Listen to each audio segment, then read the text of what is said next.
I've heard from many people that the training is extremely tough. So let's talk about that part of it.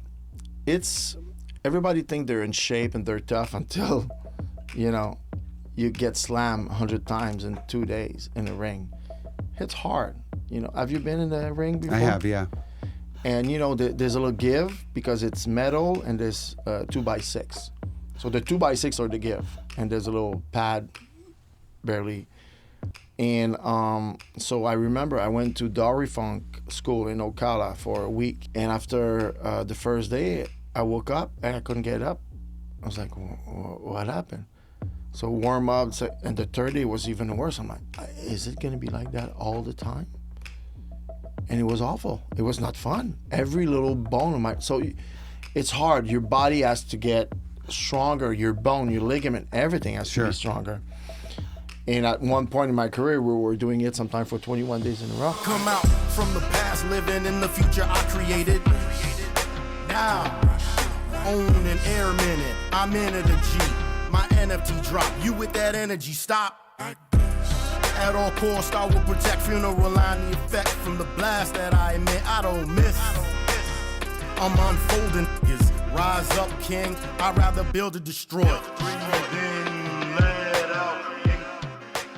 Thank you for watching and listening to the Joe Pavich Podcast. I'd like to thank my sponsors, First Source Title, Above and Beyond Painting, and Edwards Contracting Group.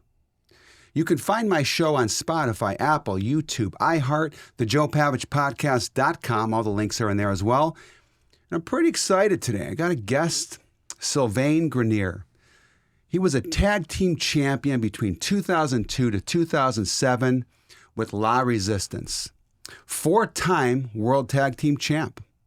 And then after that, a French commentator with the TNA. Man, good to see you. Good to see you, Joe. What's happening these days? See you every morning at the gym. Every morning. And you know what I like about you, Sly, is that you never say a word about your past. No one knows what this guy does unless they recognize him, like guys like me who love wrestling. I thought, what a humble guy. Well, you're wrong about that, because to succeed in wrestling or any entertainment, you cannot be humble. You have to be able to create something bigger than you and believe in it. Sure. So people can believe in you. That's right. Yeah. But wrestling is part of my life. It's my life. That's probably why I'm not 4 times world champion. You understand? Yeah. I compare it to all the guys and I work with, and they're still there today because they had that bug. And for me, I always did something else. I was tag team champion, but I did real estate. Everyone was like, why are you doing this? Like, I don't know. I like it. I like to make money somewhere else. Yeah. And for me, when I end up in WWE, we're going to talk about that, but I was a model before. So I traveled the world before WWE. So first class ticket or going to New Zealand or going to Japan, it was not new to me. Yeah. So nice. It made me a different animal. Love that. What's cool though is that, it's that light switch, right? It's like a humble guy during the day, and when it's ring time, it's that light switch, right? To be able to entertain and everything else. What's that like, by the way, to just be able to be a normal guy, right, in the backstage, and all of a sudden, man, the crowd goes, and here you go, man, right into the ring, and let's go. Yeah, for me, it was never an issue because I enjoy the pressure. I start young as an athlete playing hockey, and I was a goalie. And goalie, I don't know if you play hockey, but goalie are a little strange dude. There's only 1 or 2 per team, so you need to be different. Yeah. You're always the last resort. And, you make a save, everybody's up. So I was like, I like that control, and you can make it a little bit more sexy, put a little bit more ketchup or mustard on the save or whatever you do. So I think this is when I start to click, oh, okay, I do that, there's a reaction. And I start doing that in class, obviously. Got kicked out, go see the director, don't do jokes, everybody's laughing. So I like the reaction. I like to control that. Sure. Well, you sure did that, that's for sure. And it's amazing for me to have you here because I'm a huge wrestling fan. Yeah, you are. You love wrestling. But all the guys are a little bit. Even they say they don't watch it today, but you know how many times we talk about wrestling and some, oh yeah, I remember this guy. What about King Kong Bundy? And every boy at one point watched wrestling. Yeah. You know, some people get hooked, like Marvel Sure. and DC Comic, but wrestling is like real skin superhero. Yeah, it is. And, 100%. You know, at one point we were all fans, I think. Well, we're at a different age also, too. How old are you, Sly? I'm 48. Okay, 48. So I'm 50. So our era was a little bit different because we didn't have the resources. We didn't have Netflix. We didn't have iPads. There was no Roblox. There's no Minecraft. There was no Grand Theft Auto. You know, at that age growing up, I mean, it was my Saturday mornings consist of a bowl of Cookie Crisp or Fruity Pebbles and the WWE wrestling show on TV, the cartoon. You really had to be a fan to be there at that time, that hour. Yeah. It was really precise. So, yeah, it was a different era to grow up because you didn't see those big stars like we see now. When you watch Raw, Roman Reigns, barely see Hogan back then. Yeah. You had to pay to see Hogan. Right. You have to go see in the arena, or you have to wait for SummerSlam or WrestleMania. You, if you're lucky, you might get a promo. Yeah. With Mean Gene, but Mean Gene that was Okerlund, rare. You know, Hogan, man, I mean, I remember I've seen all the WrestleManias as a kid. Never been to one. Always wanted to. Times were different then, of course. But, I mean, if you missed it Saturday mornings, right? There was no DVR. There was no Netflix. I couldn't go watch old episodes. I wonder if they have those on TV today. Because if so, I'm going to do that. You know what the they do? kids. Because there was a show called Superstars, actually. I saw your chair earlier. And that's what they did. They went to in the vault to get those matches because sometimes you had epic matches on those shows. Sure. Like Junkyard Dog versus Ricky Steamboat or Jake. Sometimes they had a couple of jobbers, but sometimes usually the last match had some two main characters. Yeah. And back then, as a kid, you remember, for me, Coco Beware was as much as a star of $1 Million Man or Jake or Macho or Warrior. You knew Hogan was a different level, but they were all stars to me. That was when I first started working out. I remember Hulk Hogan had this commercial on TV where you could buy his kit to get the big guns, right? To get the largest, guns in the world, brother. Let me tell you something. So I bought this kit, right? It had the little weights and everything. And I remember I felt like Hulk. I had the shirt and everything, right? Bandana, you remember? White and red. I had the bandana. I never ripped the shirt off though because it was too important to me. But my parents had a connection with a wrestler, Sammy DeCero. Sammy, I believe, had his own wrestling organization. At that time, there was AWA, NWA, WWE. There were several different ones. He had his own organization, and he came over to the house. That's cool. I thought it was so cool because he was a wrestler, right? So I asked him if he can body slam my father. My dad was a big guy at the time, right? And my dad says, Joe, he can't body slam me, but he never body slammed my dad, but I just wanted to see how strong it was. But I remember he showed me his forearm, and I thought, man, he's a wrestler. I mean, these guys are just, that's what they did. Yeah. But I could just remember those fights, man. And I remember the Superstar guys. And thanks for bringing your guy here today. I appreciate that. Yeah. That's a new collection, actually. And these are good. These are similar. See, the Superstar guys, you'd open them up. They were in position, right? I think Hulk was, I forget his position. Was probably like that. Something like that, yeah. I remember some of them were, Iron Sheik was, I think, like I this. like his boot with the little... with the little loop on there. And I can remember opening them up and the smell of the rubber as a kid. Like, just those things bring you right back. Isn't it amazing, though? You hear something, you see or smell something, it brings you back to... Can you imagine, I remember it wasn't my dad because my dad worked 6-7 days a week to provide and go to bed very early. He was on the road all the time with those 45-wheeler. And my mom bring me to the Forum in Montreal. That was the previous where the Canadian used to play to go see Hogan. It was my mom. So I never went to see wrestling with my dad. Oh yeah, I remember it once. But it was mostly my mom. And my mom was crazy about Hulk Hogan. Like everybody. He was like Elvis, That's right. And when he passed away a couple of weeks ago, she called me. She was crying. Oh my God, remember, that's all you made it. That's why you want to be a wrestler because of him. I was like, yeah, it's so sad. And I had the chance to work with him and met him many times. And he was so sweet and so nice and so larger than life. He's why wrestling it is what it is today. 100%. And he just, carried it on his back and with his persona. But yeah, I played with those dolls, and I remember in my backyard, we had a sandbox, and I was growing out of it. So I was like, hey, I want a wrestling ring. So my mom did 2x4s. Oh, nice. Blue and red. Yeah, and yeah. And I put a ladder in the corner. There was a big cushion, beat up my neighbors. So that's how it started. Man. And, when I left, after that, I did a bunch of stuff, went to school. But when I left to go in England for that modeling thing, I stayed there for a year. My mom was like, why are you going there? Nobody goes to be a model. What that's going to do, Sure. But I was lucky enough. And I said, hey, if it doesn't work, I'll just become a wrestler. And I said that at the airport. At what age? I was 21, Yeah. 22. Because at the time, WCW was strong and they had the power plan. That was the only thing I ever heard where you can become a wrestler. It's a power plan. That's what they do. They build wrestlers. Yeah. I think I can be a wrestler. I'm not humble. I think I can do anything. Yeah. I'm 21, Yeah, you're on top of the world. Yeah. So No fear. no fear. So I thought I could accomplish everything. So, and I came back after a year of modeling, blah, blah, I did TV, movies and stuff. And I got sent on an audition for WWE, Tough Enough. So that's how everything started. And That was a great show, by the way. I wish I could have been on it.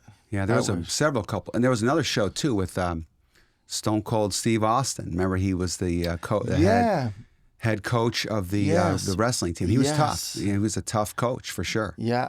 Yeah, that was a good show. UFC took that idea and did the Ultimate Fighter. Yeah. And that's how it launched the Yeah. UFC success. But yeah, it's always good to see where it starts because it's a tough job. I think it's amazing, though, when you look back and you say, like your mom, right? She built a ring in the backyard, and you're thinking, maybe one day I'm going to become a wrestler. But there's only probably, I would say, a fraction of 1% of the people are able to reflect back on that moment and say, hey, I did it. I became what I thought I was going to be. Yeah, and I want to be a hockey player. I want to be Patrick Roy. He was the goaltender for the Montreal Canadiens. And, I really thought I was going to be it. And I had a similar show that you have here. It's a podcast now, but back then it was a TV show in Montreal in French. And I used to do the same thing because I'm a curious guy. I want to know, I want to learn. And I had those athletes, hockey player, UFC guys. And, there was one goaltender across me. I was interviewing him, saying, we went to the same hockey school, same summer school at the same time. We had the same coach. Why you became a pro, why I didn't. Yeah. He's like, so you did become a pro. I said, yeah, but not in hockey. He said, yeah, but because you worked so hard at that thing, it opened doors to different. He said, Sure. Can I be a wrestler? I'm a pro hockey player. I cannot be a wrestler.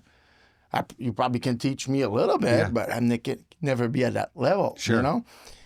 And, sometimes it's just, you push yourself. If you go, like Arnold used to say, no plan B. And that was me. There was no plan B. And it just falls in front of you because you work so hard at one thing, something else is going to come out. 100%.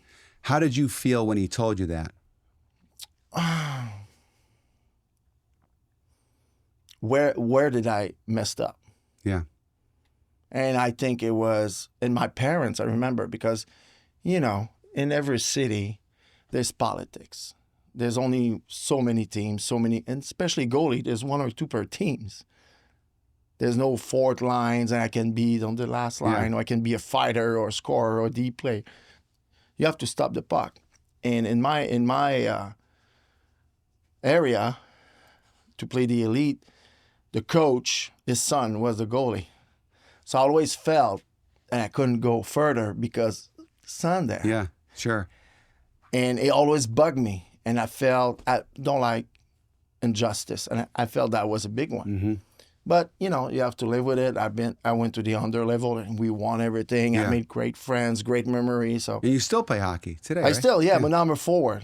I'm too big to be a goalie. I will break something. But once a year, usually, I still goalie. Yeah, Still that's fun. great. I did it so long. When you said that, it made me think of something. Obviously, sometimes it's all about chances, right? If you're a great baseball player and you have a great chance, you may get further than someone that has a great chance, but it's maybe not on the right team. And they don't get the right opportunities to play because there's a lot of 100%. politics in sports, I'm not saying that there was any politics against me. I just simply wasn't good enough to play pro baseball. That was my dream growing up. But I've seen it a little bit more especially as kids growing up and stuff and great players. If you have a great player that doesn't play on the right team, to get the right scout at that team, it's all like I feel like it's like a magnetic force of the earth that just points towards that direction, and maybe they miss a guy. So they miss a lot of guys because I was a late boomer. So I grew, like my last couple of years, from 18 to 20, I was still growing. Usually you stop. Yeah.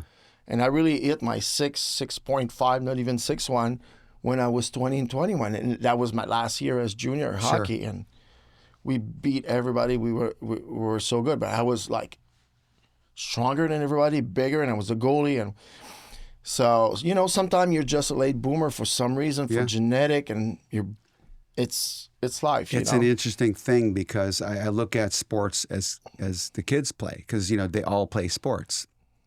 My middle daughter, Juliana, who's my middle kid, she plays volleyball, and the other two play baseball. And I look at baseball. It's a pretty funny thing because when they were on the big field for the first time, they looked like midgets. They were this tall on a big field, right? Yeah. And then I would look at some of the pitchers. They were the same age, beards. They were taller, they were bigger. And I remember when I was a kid, some of the biggest kids in school stayed that size. Yeah.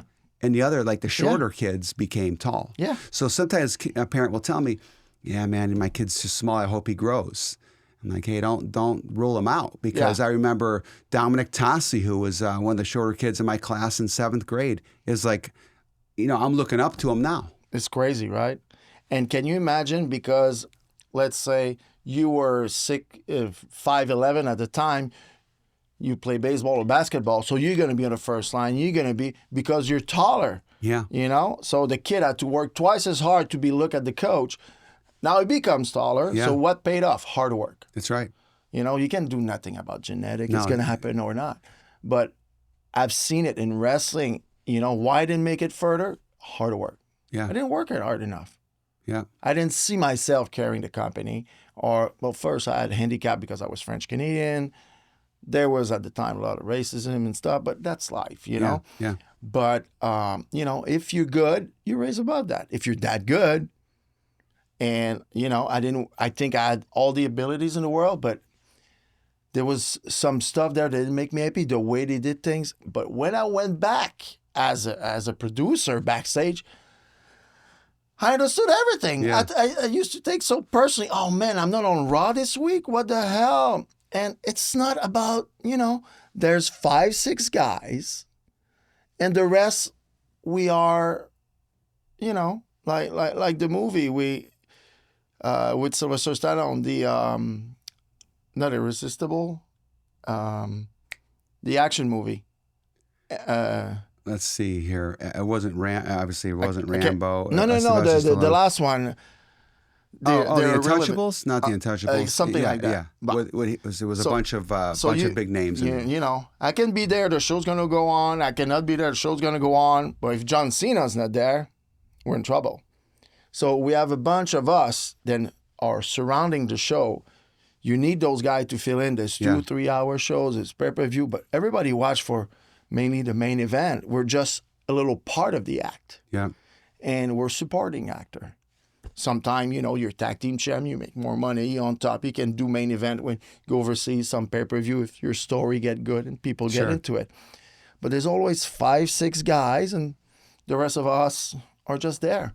You have to wait your turn. Yeah. If you're there long enough and you're relevant enough and you please the right people and you're nice, you might have a chance one time but you have to be special. You have to be able to perform every night, not getting hurt too much, because time off makes you not be on TV and far from the eyes, far from the heart. Yeah, they change a story of another wrestler, right? And all of a sudden, now that becomes the limelight. I mean, it's kind of cool. And I didn't realize the storyline when I was a kid. No. But as I got older, I realized the stories, right? You look at the Usos, and how that all went down with the story with Roman Reigns, and he split up from the Usos, and then it was just a great storyline. But do you have any control on those storylines? Sometimes you pitch. Yes, I remember. If you want it precise, we were working the Dudleys. It was me and Renee. It was the first year I was in the business. I was green. I was horrible. I was getting a little bit better, and Dudleys were patient with me. I was still making mistakes because I can do the move. I didn't get the psychology yet. Yeah. So explain that. The psychology is how I can explain psychology. Doing things with purpose that makes sense at that time. Because what's the difference between a fireman's carry and John Cena's move finish, the attitude adjustment, is the same move. Mm-hmm. But you do the fireman's carry like in the middle of at the beginning of the match, just to start and warm up, and John Cena used it as a finish. So everything has timing and what you did before. That makes sense, yeah. And how you project that. The Hogan, the leg drop. Yeah, I was just thinking that. I was just going to say that too. That was the move. Do that early on, it doesn't get reaction, right? Do it at the end. So it's the setup. But psychology is a big deal because, it's like controlling people. You don't want to get them high too soon. It's a build-up. So every wrestling match, even you're following a story, every little match, it's a story. So you have to create a little story. There's always a villain, a good guy. Sometimes it's two bad guys, so it's even harder. But you always have to create suspense. What's going to happen? Oh, it's there. No, it's not. Yeah. Sometimes it's more straightforward. Boom, boom, boom. 1, 2, 3. Oh, I didn't see that coming. Like Goldberg and Brock Lesnar at WrestleMania. Yeah. Who saw that coming? 3 spears, it's over. Boom, it's a shock. When he beat the Undertaker, boom, he was a shock. So, sometimes simple is better. But psychology, it took me a while, to be honest, to get it. But once I got it, I was like, oh. How far into your career did you grab it? Then I feel really comfortable was my last year as La Resistance. And moments like I was going to explain with the Dudleys. We had me and Renee. We were always waving the flag. It was the USA, Russia, and all against the world. So it was very politics. The Dudleys were all the American, blah, blah, blah. And some of the time we had a veteran around the crowd. We give tickets to veterans in the city. Yeah. So we always have that. And we say, thank you to the blah, blah, blah, Army 107. Thank you for your service. And as a resistance, we cut the national anthem. We go mess with them. Dudleys come out. Boom, boom, boom. Beat. We're going to see you at the pay-per-view. But one time, the idea was they were going to bring the American veteran and thank him. And we were going to get there and beat him up. So I was like, what about if that guy is with us, but they don't know? So they bring him in. Thank you for your service. He's waving the flag. We're coming down. We're looking at them. And he hits them with the flag. That's how Renee moved along. And I became partner with Rob. That was my idea because I said, it would be a good swerve. And we went on a couple pay-per-view with that idea. Nice. So and you presented that idea to them prior. And to Bubba, told Johnny Hayes, the VP at the time, said, hey, Sly had a great idea. And he put me over for it. He could say, hey, I have an idea. He was really professional. And it worked great, But this is when I started to get it a little bit of psychology. I was still green in the ring. But after my 3rd, 4th year, because I didn't wrestle before I became tag team champion. Sure. I wrestled 6 months. It's crazy. Man. And when I say wrestle, it's not matches, it's training. Yeah. That's amazing. But yeah, psychology is a big part of what makes sense and how to control the audience. Yeah, because if they try to put Hulk Hogan in a sleeper in the first minute and he had to raise his hand and do this, right? It's too soon. Exactly. It makes sense. You're selling it, basically. Selling it to the audience. Well, you have to get them before you do anything. You have to feel them. Like you remember when you start a wrestling match, the first couple tackles, the arm drag, the simple stuff, just the push. gets you the vibe where they're gonna be. Like if you remember The Rock and Hogan at WrestleMania. Yeah. If you watch the tape, when they in front of each other and they look, you can see me standing first row. Yeah. I'm with Rock's mom. Okay. And I'm like that, and I'm looking. I try to understand the moment because the story was The Rock was the baby face and Hogan is the heel. But this is not what's happening. Yeah. Everybody's cheering for Hogan. It's like, oh shit, they're going to have to. And I've seen the match because they came to my school and I pick up Terry at the airport so they can talk about it in practice because I was training with Rock's dad. Yeah. So now it's like, what are they going to do? And they switch it, and it was beautiful and gorgeous. Yeah. So they had a couple of ideas, but they had to switch because now Hogan was a good guy. And they did it. It was phenomenal. It was two. Man, that's crazy. two I got the chills thinking about that. Yeah, it was two Picassos working together. Yeah, because you're looking at it going, this is so different than I thought it was going to be. What is so tell me about these two guys. So I think it's so cool that as a childhood fan of wrestling, right? Your mom built you a rink in the yard. Yeah. You're watching these on TV, right? All of a sudden, now you're hanging around with these guys. What was that like? A little surreal with Hogan. With the others, not really. Like Dwayne was really cool to me because when I was training, he used to be sponsored by Nike before he signed with Under Armour. He used to bring me stuff because I didn't have much money and we were wearing the same shoe size. So I was give me his shoes he doesn't use. So I was dressed up by Nike and The Rock.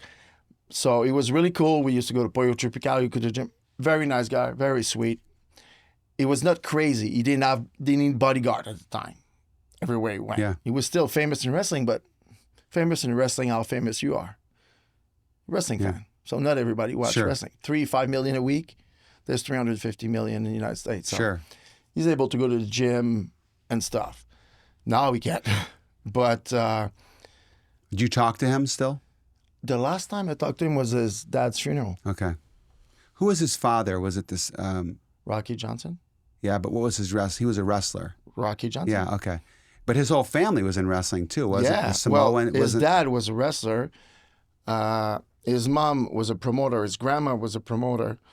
On the Samoan side, they were all wrestler. Yeah. Like the Usos. They all connected together. And his dad is Canadian from Nova Scotia. Oh, okay.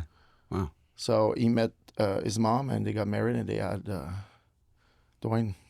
Now, I'm assuming that the Usos at that time, when you were hanging around The Rock, were probably just kids, I would think. Were they born?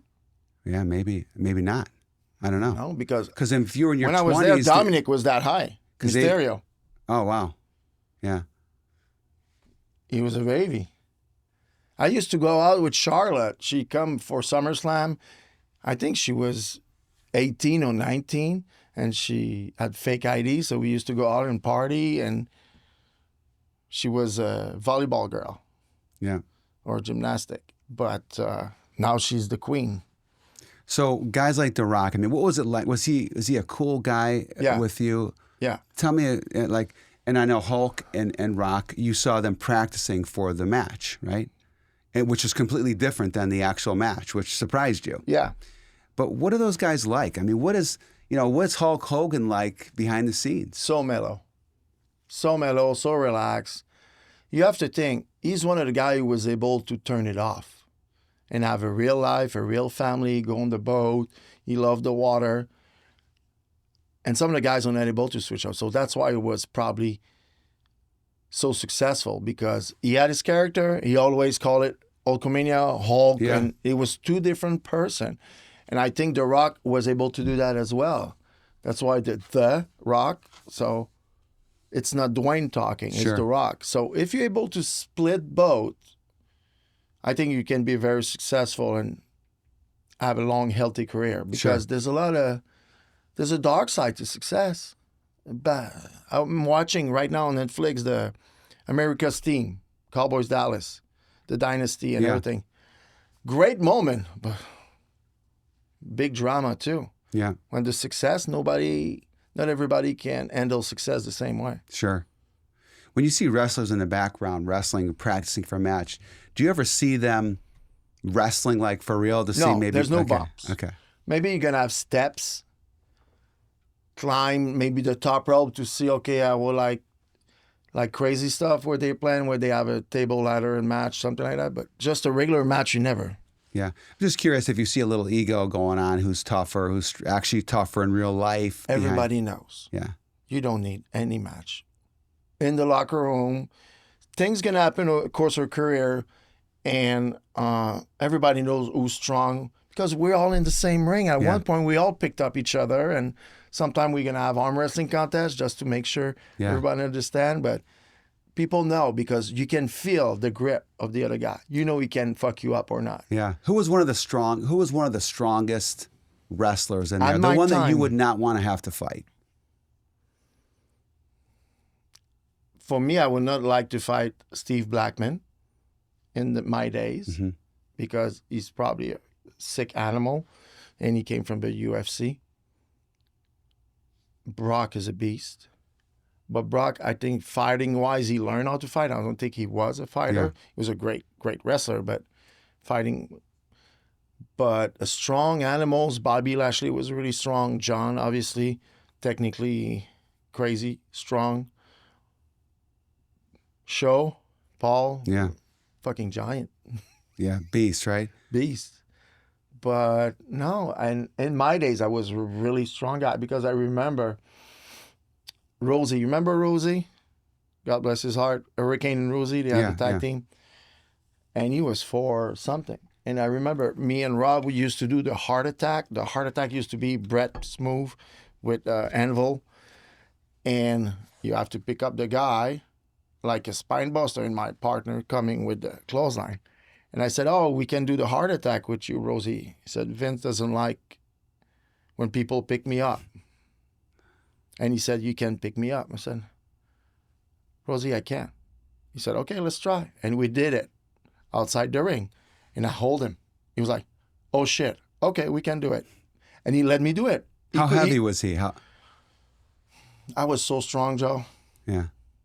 I was so strong. I beat everyone at arm wrestling. There was a gig with Viscera. He challenged me for $1,000 on a European tour. Yeah. Everybody was messed up, and we came back to America, and Triple H said, "Shut the fuck up, guys. The table is there." So we went to get a table. We had a table, and Viscera was, "Oh, try with Coach. Try with Chris Master. Try." So I had to beat everybody before I get to it. Yeah. He was weak, but I mean. It was funny. I beat Rosie. He was a Samoan beast. Everybody was like, okay, shit. And this is why I got my push as a single guy. I fucked it up because I have a big mouth. But that's why Vince was like, okay, there's something. And also there's a couple of guys who went to bat for me, like Bob Ali and Taker. Bob Ali and the Undertaker? Yeah, they went Okay. to Vince and said, I think there's something with this guy. Yeah. We should do. And they flew me to Stanford, and we did the ambassador gimmick. That didn't last long, but... Man, that's awesome. I love that, man. During that time frame, I look back and I'm like, you stand on the second rope, right? You mentioned something that made me think of it. Stand on the second rope and you go, now you need to be on the third rope because, or the turnbuckle because the stadium is this way, right? I mean, is that part of the act as well? Like Of course, this stadium, the cameras. Stadium, the cameras are here. It's a 10 by 10 foot. We have 3 cameras to get all the angles. Can Yeah. you imagine how many cameras to a WWE show? Probably 30. Man, Now there's great because you don't need a camera guy behind everyone. Yeah. There's a lot of on the rope and blah, blah, blah. There's drones now. But you have to work with where's the crowd? Where's the angle? What's going to be the best facial? Which camera should I look like? All that are very important to put the TV show together because it's live. I think they have maybe a 12 seconds lag or something. If something happened, they can cover it up. Sure. But not much, So what's it like with the training going into becoming a wrestler? Because I've heard from many people that the training is extremely tough. So let's talk about that part of it. it's everybody think they're in shape and they're tough until, you get slammed 100 times in 2 days in a ring. It's hard. Have you been in the ring before? I have, yeah. And, there's a little give because it's metal and there's 2x6. So the 2x6 are the give. and there's a little pad, barely. And so I remember I went to Dory Funk School in Ocala for a week. And after the first day, I woke up and I couldn't get up. I was like, what happened? So warm up, and the third day was even worse. I'm like, is it going to be like that all the time? And it was awful. It was not fun. Every little bone of my... So it's hard. Your body has to get stronger. Your bone, your ligament, everything has to be stronger. And at one point in my career, we were doing it sometimes for 21 days in a row. And you're fine. Yeah. And you're warm. Now, if I want to do it once every 21 days, I'm not going to walk for 2 days, 3 days, because my body's not used to it. Yeah, I think of that. Like if I went into the ring and I jumped off the top rope and I landed, it may not hurt me once, right? But if I do that 50 times in a row, all of a sudden it also, hurts.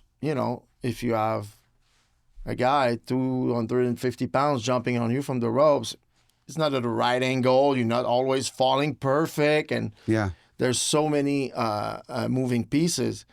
The rope might be a little looser that day, and you go over the ring and someone spill a Coke and there's so much stuff, you know. You can control most of it, but, thank God the WWE guys are well trained and they're professional, and we all care about our safety first, because you can kill a guy in every move if you want to, if you do it for real. And I've thought about that because the wrestler you're wrestling against has to be so good at what they do. Because if they do a flip off the top rope, or like this Jimmy Fly Snuka, right, and he lands wrong, you're in trouble. Yeah. He's probably not going to get hurt. So when you're wrestling against some of the worst wrestlers, who would you say would be one of the sloppiest wrestlers to wrestle against? That's a good question. Nobody ever asked me that question. I don't think I can tell anyone. Sly, you're on the Joe Pavich Podcast. Yeah, but I'm asking shit that nobody else does. Yeah, but that's a good question, because I don't think I've. You know what? To be honest, on the independent, there was a lot of shitty guys. They think they're good, but it's like if I play hockey. I play hockey right now. Here, there's some guys who play pros. They make me look good. I'm never going to play at his level. Yeah, I can get his pass. I can pass him. We can score. Looks like I'm a decent player, but he was a pro. So it's the same thing when we go in the indies and we play with you guys who think you're pros. It's a world of difference. Sure. Yeah. So it's, Like I've heard a story about the Ultimate Warrior not being good to wrestle with. Guys like that, right? Well, he didn't know how, and he couldn't control his emotion. Yeah. But that's why he was successful. So, but yeah, Goldberg was rough. But, I never had issue with anybody because I think I was stiff or snug. But I never hurt anybody. I nearly killed Spike Dudley with Renee, but it was a mistake. But first of all, it's like rugby. Why rugby player don't hurt themselves? Because they have to hit each other so they're protected and they protect the other guy so nobody gets hurt. Sure. Football, people get hurt all the time because they are desensitized. All the equipment, the helmet. So I think you learn that, but your body has to get strong. Your body, everything, because you're gonna get hurt every time. But it's just you have to manage your emotion, because it's easy when you get excited. You go a little too fast, one step too fast. The guy's not ready. Instead of hitting him in the chest, boom, his nose. Yeah. I think it happened once. I knocked out one guy. Was Jimmy Wang Yang. I think it was an elbow or something. But he probably gave me a receipt right after. But that was good. But no, it's important to be a professional. But WWE, I don't think I ever worked a bad guy. Yeah. There was more talented guys, but everybody was safe to me. How about one of the best, with the fundamentals of wrestling? One of the best tightest one was Ray. Ray was fun to work with. Who's that, Rey Mysterio? Yeah. Yeah. He's light. He can do everything. But technically, Shawn was good. Shawn Michaels. Okay. Technically, who I worked with. Because I would think that the better cards that you got, which you got some good cards as you start to progress through your career. Yes. The better wrestlers you get, right? The easier it is to wrestle. Yes. When you're earlier on, the talent probably isn't that good. I would think, in the beginning phases of a Well, career. you have to work with the best to become the best. Yeah. That's why Randy and Batista, when they were mixed with Flair and Triple H, they choose those guys so they can create stars. But you need the brain and the talent to be able to back it up. Yeah. And it worked really good. Randy was just a natural. He didn't have the head first. No, Randy Macho Man, right? Randy Orton. Oh, or Orton. Okay. With the what they call with the other Evolution. Remember Evolution? Yeah. Batista. And so they were mentoring those guys to become top guys. Yeah. So when they see something special on youngster, they try to do that. You need to create stars all the time, and it's hard. Sure. But no, great worker. Randy was phenomenal. But I never worked him because we were both heels. Really technically sound. Then I remember, who was it? There's so many. Everybody's decent, very good. But as a single guy, I like working those Jimmy Wang Yang and Hurricane because lighter guys, more athletic, so you can take bigger bumps, make them look good. So that was fun, and pick them up. You look strong. Yeah, because I would think that they'd put certain matches together because you could do certain things with people, right? 100%. You're a big guy. If they could scoop slam you or throw you out of the ring, I mean, that made them look even better, right? Yes. It's like when Hulk slammed Andre, right? Exactly. I If mean, Andre didn't want to be slammed, it wouldn't happen. It wasn't happening, right? And I remember that story was kind of cool because I recall Andre saying, nobody's going to slam me. Yeah. And I think his back was so bad at that time. It was. That slam probably caused some more damage to him. You know what? Andre was so messed up and so heavily medicated and self-medicated with alcohol. I don't think the way he was treating his body helped the situation, but the world is not built for a giant. Yeah. So he was always uncomfortable. So I think what made the worst for his body was the long car ride without moving, the plane rides. The guy's 500 pounds. Are you comfortable on the plane today? Barely. There we go. Yeah. We're 200 pounds. He's 500, 7 feet tall. Can you imagine what it does to his bone and to being there and not moving, can go to the bathroom or they need a bag or when he was horrible living. I think the wrestling probably kept him alive so he was moving around. Sure. Yes, it's rough on the body, but he didn't die from a broken back. He died from his disease, gigantism. Yeah. So did you know him? Never met. No, he passed away. He was never around wrestling after his days. Really, we'd be up to his chest probably. I've seen pictures with guys, and I was like, oh, this guy's big. Oh shit. I'm sure you've heard some stories about Andre. I mean, it was all drinking stories. Drinking stories. I guess he was out at his hotel one night. I read a story about this, and it looked like there would have been a party of 50 people, but it was just him and another guy, and he had drank like whatever it was, 100 bottles of wine or some 170. I think it was 108 beers or something with couple. It was even more than that. Yeah. Ric Flair told that story a couple of times, but Ric Flair, I'm sure, could put him down. He was, but I don't think it was that much of a drink. He didn't need anything to party. Cup of coffee. He was just a happy guy. Yeah. And he drank, but he didn't drink that much. I never saw him wasted. Because you got a chance to hang around with the Nature Boy a little. Yeah. Oh yeah. But he was not a drunk to me. Yeah. Because when I see people get messed up or on booze or drug because they can't handle it, it's because they overdo it. Or they're amateur and they don't want, they don't want to face reality and they just try to medicate themselves. But Rick was doing it because he was having fun. Yeah. I was a happy drinker. When I drink, I like to have fun. Yeah. It didn't depress me. Certain people could turn it off, right? They like Hulk. You had mentioned he can go out there, be Hulk in the ring and Terry outside the ring. I felt like Ric Flair was Rick all the time. Is that a fair to a judgment? Certain level, yes. That's what was fun about him. But you have to think, his character was the limousine riding, so it fits the character outside the ring. Yeah. But, if you have a conversation about gyms or investment, you talk to, all the business he had, and he's going to talk to you seriously. But yeah, if there's a group, if there's a little audience for him, he's on. He was a smart, successful guy outside the ring then. I think he made a lot of mistakes. Yeah. You know, like I think all his marriages, he was an emotional guy. To be in this business, you need to be close to your emotion. And I think, maybe that's one of his issues. He had a hard time turning it off. So he was always looking for something to drive him. He opened gyms. He put money in this. It didn't work. Yeah. Now, thank God, he built such a name for himself.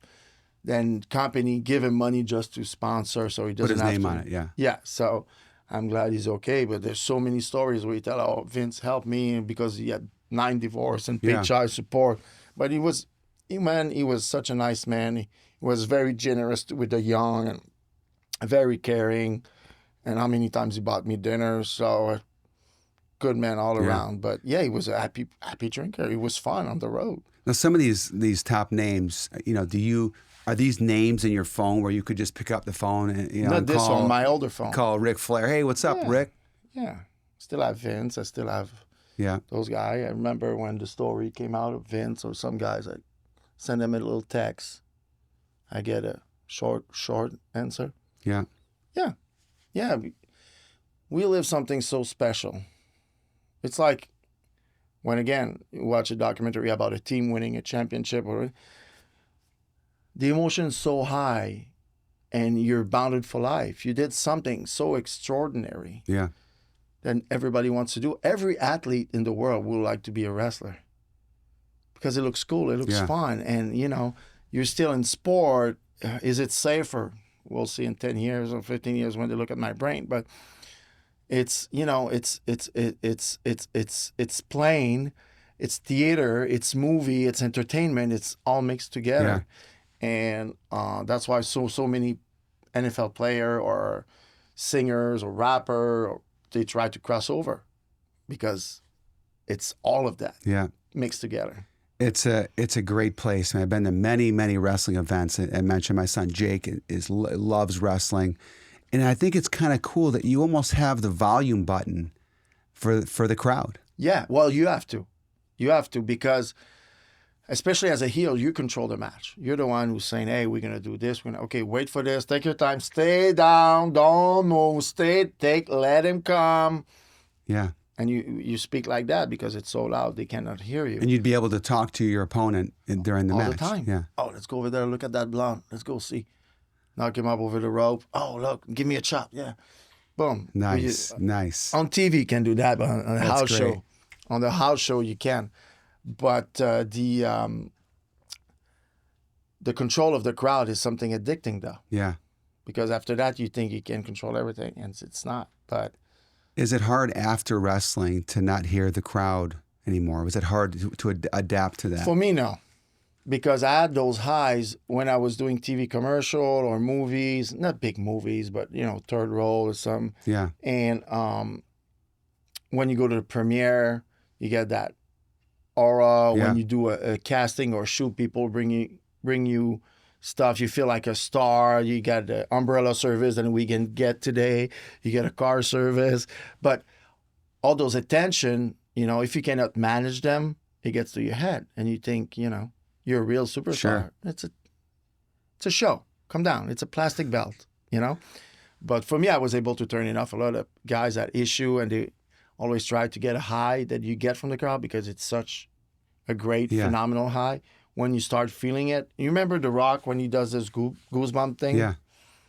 Have you ever saw him do that when he was young? No. No. It takes a long time to be able to feel it and breathing it and react to it. And you have really to be in tune with your body and with the audience to be able to get that. And at the end, I was able to do that. It's so sad what happened at the end, because I remember we were in Montreal one time and I felt that. I felt the goosebumps. Yeah. And I was speaking on the mic. I was like, oh, shit, I got it. That's it. Through your whole body, you felt it. Yeah. Yeah. When you're able to feel that way, you're close to your peak. You're close to, You're there. So this is pretty exciting. As I mentioned, me and my boy Jakey are into wrestling. I mean, not every night, but a lot of nights he wants to give Dad the spear, the Roman Reigns spear, It does hurt. and I'm always Hulkamania. Sometimes I'm Macho Man because I got the voice. I got the, oh, let me tell you something, Sly. I got the voice, so we have some fun. So we're going to bring Jakey in today. Nice. And meet the pro. So come on in, buddy. Sit down. Sit right on my lap. And Jake, the exciting thing is he said he was going to bring you to a WrestleMania soon. Wouldn't that be fun? Yep. You'd love to go to another wrestling match, wouldn't you? Yep. A couple of years ago, actually, I went to a game with, Roman Reigns wasn't in it, but his cousins or whatever their name are, Usos, they were fighting against, what's that one guy's name with the Oh, I forget his name. What he looks like. he kind of is tall, he has that kind of sword thing. Oh, Drew. Yes, Yes, true. McIntyre. Yeah. Such a good guy. Who we love him, don't we? He's Drew such a McIntyre. good human being. Do you know Drew McIntyre? Oh, yeah, he's such a sweet guy. So tell Jakey what Drew's like outside the ring. So nice, so genuine. I'm sure your dad gets moving company if you guys move, but he would be the guy to call to. He's going to help you with the boxes, and he's that genuine. He's a really nice guy. Nice. He's super nice. I was so happy for him because he left, he got fired, and he came back, and I was a producer. And when I saw him, he was like, oh, my God, what's up, man? I'm so happy. And he was already a bigger star than when he was when I was there. But, That's pretty awesome. Yep. have you been to Earth's Arena to see one of those shows? Yes, I have. Were you there the last one? No. No, we went to the Superstar event where we could go backstage and meet some of the wrestlers. And stuff. Well, okay, who did you meet? We met, what's that one girl guy's with the ponytail in the back? The Oh, long hair? yeah, Blake, Yeah. Amanda, or she was a champion, right? Yeah. She whipped Yeah, people with yes, a... exactly, yeah. That hurt. What's the other guy's name? Was it Slingshot or something? The other guy? No. He the did guy- a lot of backflips. And, He has, and, he has these masks. Oh, the blue with you can see not his, Ray, the other Wasn't guy, Mysterio. Electrical or... yes, yeah. something Yeah, like that. It was him. It Mystico? Wasn't, it wasn't Okay. Rey It was Mysterio. Rey. We like Rey Mysterio, right? Yeah. Do you know, a quick story about Roman Reigns? Roman Reigns, well, the first time I met him, it was at The Rock's premiere for Scorpion King. Do you remember that movie? Yeah, the movie Scorpion King. You've seen it a long time ago. It's probably a decade It was the old. first movie The Rock made.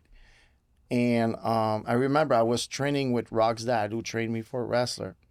And I get a phone call. I was in Miami. And it's Dwayne. He said, Sly, where are you? I was like, well, I'm going to go rent a movie and I'm going to watch a movie by myself. It's Saturday. He said, no, you have to be here. It's my premiere. And remember, LA is 3 hours behind. So he said, stay on the line. My assistant's going to get you. Boom, boom, book me a flight. I was there for the same evening for the Scorpion King premiere. I didn't have any clothes. Once again, I didn't have any money back then. And Rock brought me to Emporio Harmony or whatever, got me an outfit and everything. That's pretty cool, The Rock. Yeah. Yeah. Yeah. And we ride the limousine together to go to a premiere. I was like, what's up with that? I remember me and my dad watched this Monday Night Raw or something. This one time, a year ago or something, and with Rock or something, he Roman Reigns was on a tractor. Oh, yes. That was one of the best matches. Where Rock was He riding lifted the ring, He lifted right? the ring I up, remember yeah. that. Yeah. I remember. But, Roman is he's a family man, and all the success, he's a really nice guy. He's really genuine, and he's a good listener. Are you good in school? You like to listen? It's such important to listen because you learn so much. Sometimes you don't have to say nothing. And Roman was a good student in the game. So that's why he's been on top for 10 years. And he always, when you relate it to greatness like The Rock and all the Samoan, if you just listen, just be there in the room and observe and listen, you'll learn. It's phenomenal. Sly told me a really cool story when he was a kid. He used to play with his little wrestling guys. Hey, check this out, by the way. Yeah. For you. Do they even make those anymore? That's him Yeah, right that's there. brand new. They made it last year. So that's going to be for you. So tell Sly, Great. thank you. Thank you. Welcome. So Sly was telling me a story when he was a kid. He had a little sand pit in the backyard. And he used to play with his wrestling guys. And then he got a little bit older. You know, when you get a little bit older, you don't play with your guys as much. You know, like, you know, kind of right now. A lot of their heads are missing. You know, we beat them up. We wrestle hard with them. His mom put a wrestling ring in his backyard. And that's real when... one? Well, we kind of made it together with some wood and ropes, but for me, it looked like a real one. And he started wrestling his friends and neighbors, and all of a sudden, he started working on some moves. And that was sort of his vision moving forward. So at a young age, you can do whatever you want to do. Yeah. You got to envision it and You have believe to it. see it. It's your dream. It all started with a dream and a vision, Yeah. and you can make it happen. I mean, it's kind of a hard question, but like, before Roman Reigns lost against Brock with the tractor guy, like him, do you know how much like wins he had before that, like in a row? I think it was it 1,400 days? It was something 3 like that years? almost, yeah. 4 years, Yeah. I think. I think it was a record. He beat Harley Race record or Yeah. something like that.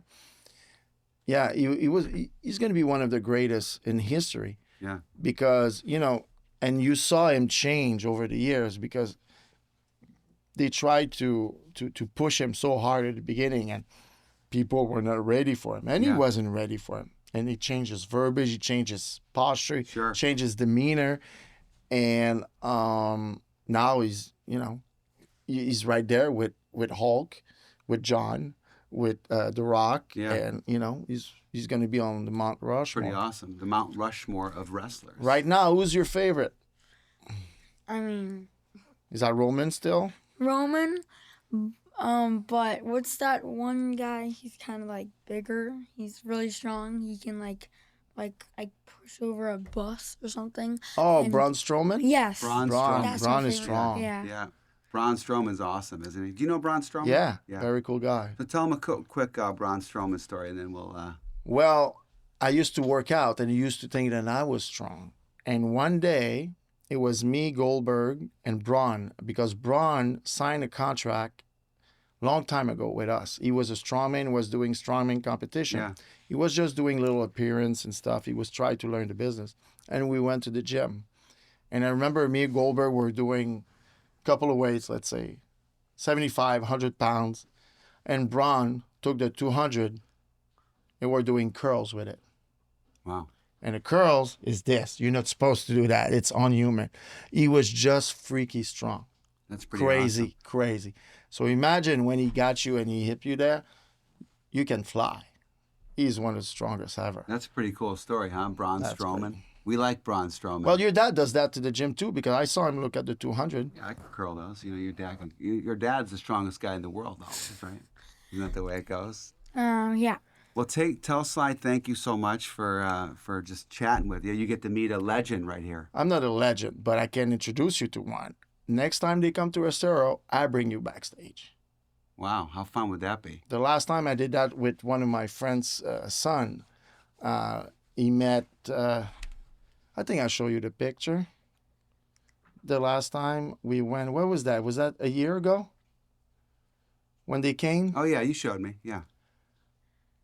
It was 2024, right?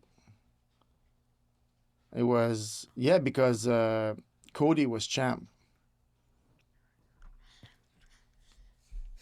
I don't see it, but I'm going to find it. But next time they come into town, I'm going to take you backstage personally. We're going to meet How cool would that be? whoever is there, whether it's Roman. Does Roman, they do house show anymore? That's one thing. They don't do a lot of house show anymore. Jake, show Sly really quick what I do when you have me in a sleeper hold and you think it's over, and then I do a certain move. You just- Show him real quick. He did this What's last the night. move? Remember the Hulkamania? Uh-uh. Not happening today. Not now. So, thanks, Sly. Jake, All right. nice to meet you, man. I'm going to see you around. All right. So I heard you're a baseball player. Yep. What's your position? Pitcher. Oh, you're a pitcher. Are you good? Yes. I was a pitcher, a catcher, and a shortstop. Oh, nice. Actually, I have one more quick question. Go. Take your time. Was it Cody Rhodes that got that massive bruise on his arm? Yeah, when he tore his pec. This is when you train or too hard and you don't have time to recover, and your muscle is so beat up it tears off the bone, and the blue part was just the blood. And it happened to my bicep. I did that to both of my bicep. But yeah, he did his chest, and he still wrestled a full cage match. That was crazy. Crazy. Didn't that, like, he had that on his arm and then someone was like had a pole and was like jamming it into his arm? Oh yeah, they were beating him up, beating his arm up. Yeah. And, yeah. Well, the thing is, he was already hurt. It can get worse because it was the worst injury possible to the chest. Yeah. So the doctor said, yeah, you can go. You cannot do worse. So he Do what did you that. gotta do. Yeah. But he was out for a while. Yeah. He was out for a while. But yeah, Cody is really tough. And a little story about Cody. When he was training in Kentucky, I broke my neck. And I was recovering over there and started to get back in shape.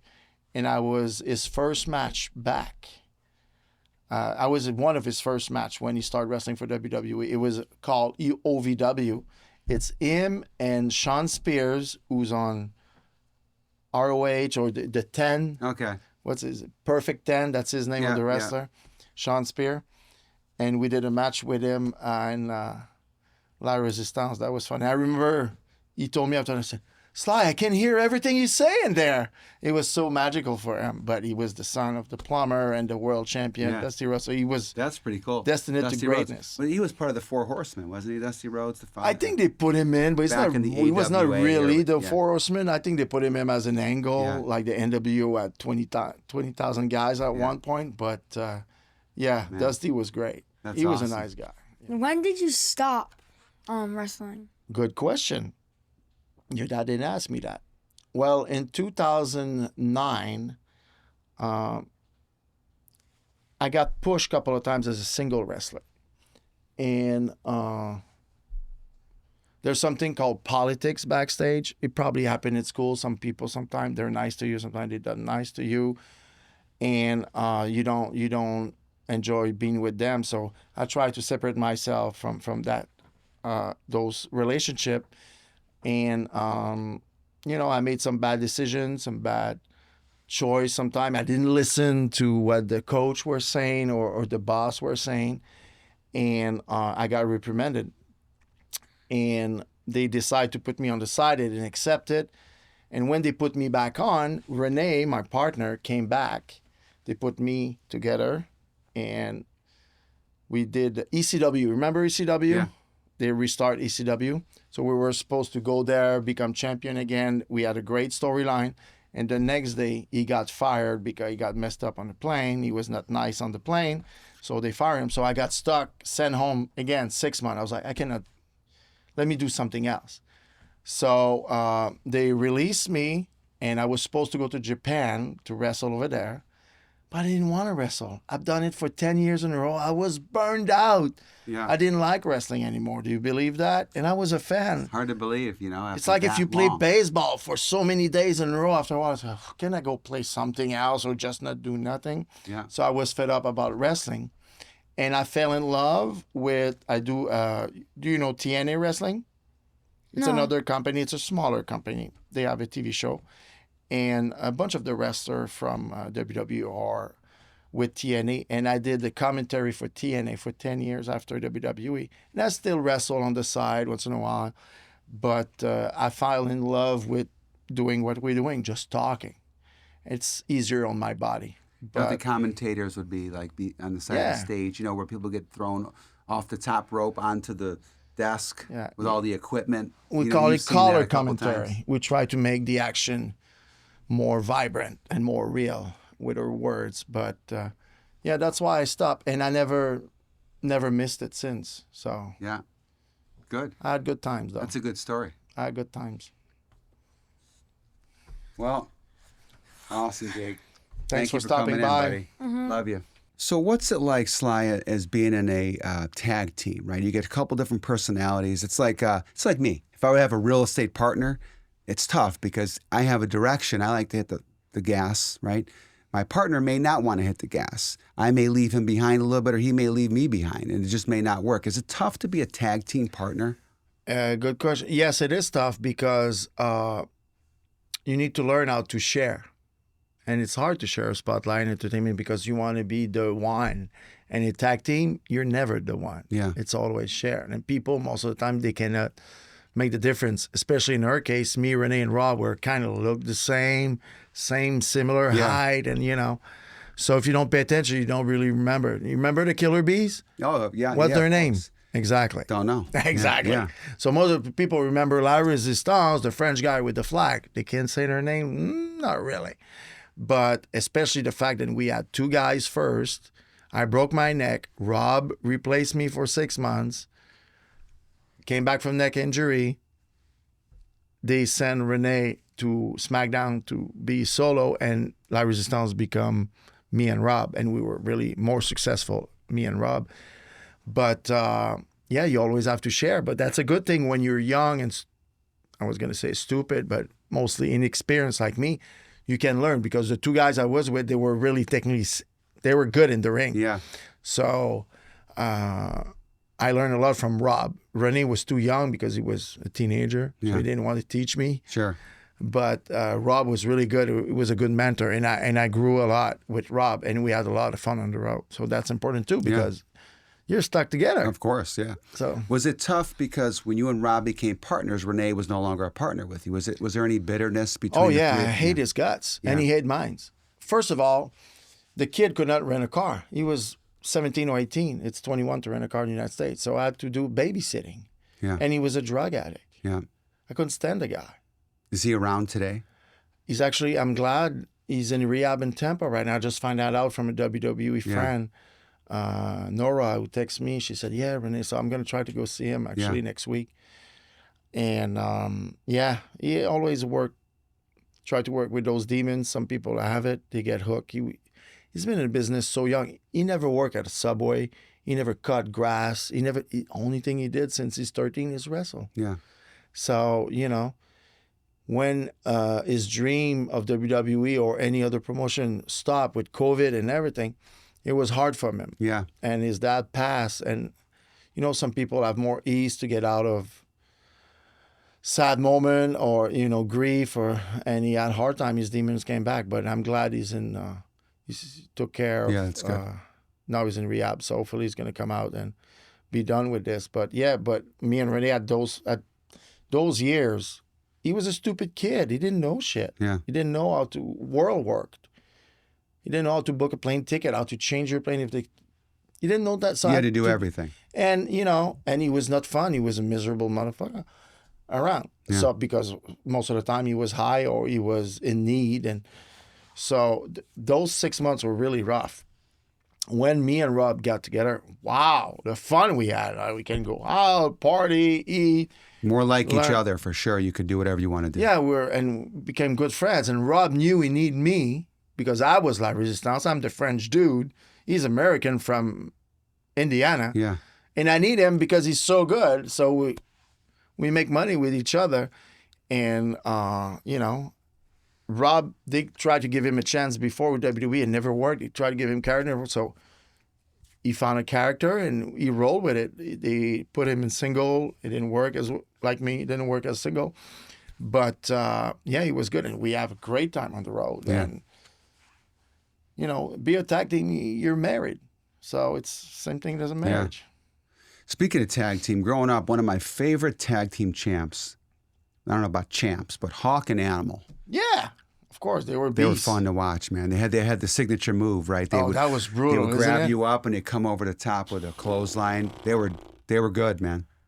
They were strong. I don't think if they were that good, but I know they were strong. And everybody was scared to work with them.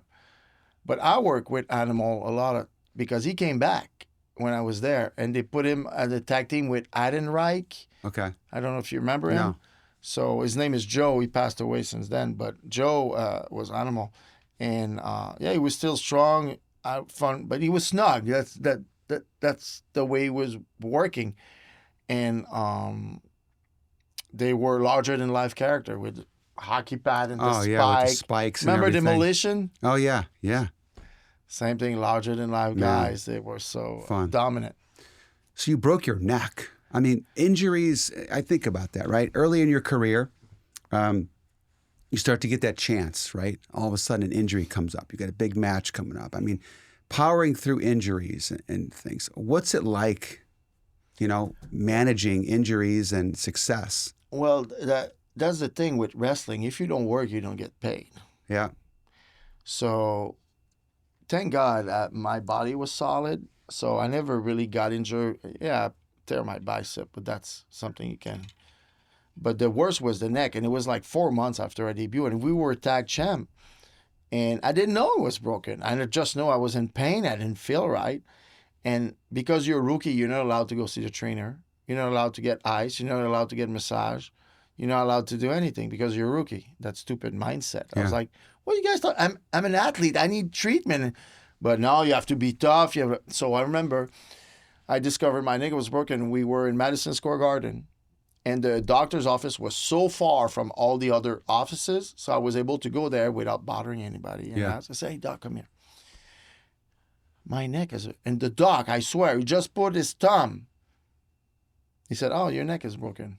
I was like, doc, come on. He knew right where to put his finger. He knew. And I was like, come on, neck broken. Come on, doc. What does that mean? Yeah, what is that? Yeah, I can walk. I mean, exactly. So he said, I have to tell someone. I was like, no, I can't. So he went to tell Johnny Ace. Johnny says, oh, fuck, you didn't tell me you're hurt. I was like, well, it was bothering me, but everything's bothering me, We're always hurt. So there's a difference between in pain and hurt and injured. So they sent me in Kentucky to get some x-rays. I said, yeah, a little fracture. 6 weeks, you'll be fine. So I'm the champ. We're talking about stories. They cannot change the story. We're going somewhere with the story. So now they're going to say, okay, Sly, it's going to be the Dudleys with Spike against you three because we had the anti-American Rob coming with us. So we were doing 3 versus 3. And we were the main event of every show because we were doing table match or whatever. So I was just going in the ring, give a couple of kick, come back out. I was never taking a bump. So I still wrestled with a broken neck. Not really wrestle, but nothing dangerous. You were there. I was there because they couldn't. So finally we finished the story, blah, blah, blah. SummerSlam is over. I got some time off. And they say, okay, Sly, it's been 6 weeks. You should be right. Let's wrestle again. So I started wrestling again. Still hurts. Still hurts. I'm like, what's wrong? So I'm in Montreal, and I decide to pay myself for MRI. It was $600. And that's not even covered by them. I didn't like what the doctor was telling me in Kentucky. So I was like, fuck this guy. I want to know the real thing. He's giving me x-rays. I need to need something deeper. I went to get an MRI. Finish the MRI. If you took an MRI before, it's a horrible experience. Sound that lasts an hour. Was it tough to go through that, by the way, the MRI? I fell asleep. Did you? Yeah. That's good. Most don't. I fell asleep at the dentist's office doing crown. I fell asleep when I'm paralyzed. I cannot move. I just try to concentrate myself and try to sleep because it's so awful. They try to put music. It doesn't work. Squeeze the ball if it's too much. Oh, yeah, exactly. So anyway, I did all that, and I come out of the MRI. The guy said, what do you do for a living? I said, oh, I'm a pro wrestler. I said, okay. When's the last time you wrestled? I was like, yesterday. He said, you can't wrestle. You got a broken neck. You have two discs that are affected. I was like, well, what do you mean? He said, yeah, you have 2 ruptured discs, C5, C6. I was like, shit, what does that mean? So he explained to me, spinal cord, blah, blah, blah. It's a little out, so that's why you have to go. So I got the MRI, sent it to WWE. WWE was like, oh, my God. They sent me to Texas. Now they start taking care of me. The ball roll took near a year off, 8 months. And no pay. Yeah, you get what's called the downside. It's a downside. Yeah. So barely can live. But the good thing is I made enough money because I was tag team champion to survive. But the downside was like $75,000. It was horrible. Yeah. So I'm hurt. It's been a couple of months. I work out. I look phenomenal because the only thing I have now, I can work out. I have no pain. And I'm just getting jack and jack. And I remember they sent me to Kentucky to the school to get back in the ring to see if my neck's okay. And I heard they were going to fire me as soon as my neck was back. He said, oh, this guy's a liability, brand new rookie, broke his neck already. He's not made for this. And my agent said, no, give him a chance, let him rehab and everything. So I go to OVW, do my rehab, and the first thing the coach over there, his name was Rip Rogers, said, Sly, do 10 back drops with Matt Morgan. Matt Morgan was 6'7", 6'8", 300 pounds. And back drop is the guy where you run, throw you in the air, you flip, you land on your back. I had a broken neck. I don't want to do that right away. But it was tough love. And I did that at first. So I was like, okay, I guess my neck's going to be all right. Yeah. You know? So WrestleMania 20 was coming around the corner at Madison Square Garden. And it was a big deal. And I was not on the show because I was hurt, recovering. But I called JR, remember Jim Ross? He was in charge of talent. I said, hey, Jim, I know I'm supposed to be training in OVW for the weekend, but it's WrestleMania. I'm still a fan. I will pay my hotel. I will pay my flight. Can I go to the show? I asked him the permission. He said, yes, no problem. And I pay my stuff. And I showed there I was dressed. I was always look different than everybody else. First, I'm French. We have a little aura about us, with the way to dress and everything. And Vince liked it. And I remember I'm in the green room and I'm talking to somebody and I get the hardest slap, hardest hit. I never got into wrestling. And good, I'm not a nervous guy. I was buff. So I got hit and I turn around and it's Vince. He just hit me as hard as he could on the back of my neck. He did. He did. Wow. I turned around. I didn't sell it. I turned around and said, hey, Vince wants to give me how you doing? Good to see you, blah, blah, blah. Next night, I was on TV. Monday night after WrestleMania, he put me back right on TV. Wow. So if I wouldn't fly my ass back to see that show, That was it. I was out. Man, that's crazy. Yeah, he wanted to put you to the test, right? He did. Holy shit, he did. Vince McMahon, the Netflix series about Vince McMahon. What was he like? He's a boss. He has business to run. Like I said earlier, when I became a producer backstage, I realized, I'm like, it's not about personal. It's about putting the show together and make sense with the timing, the sponsor, where are we going with the main story. If we put that tag team before, they're going to get the heat from the guy who's a foreigner as well later, so it doesn't work because we had La Resistance, Mohamed Hassan, we had the USHN. How many times you want a USHN? Yeah. So now as a producer, I was like, oh, that makes sense. Blah, blah, blah. Yeah.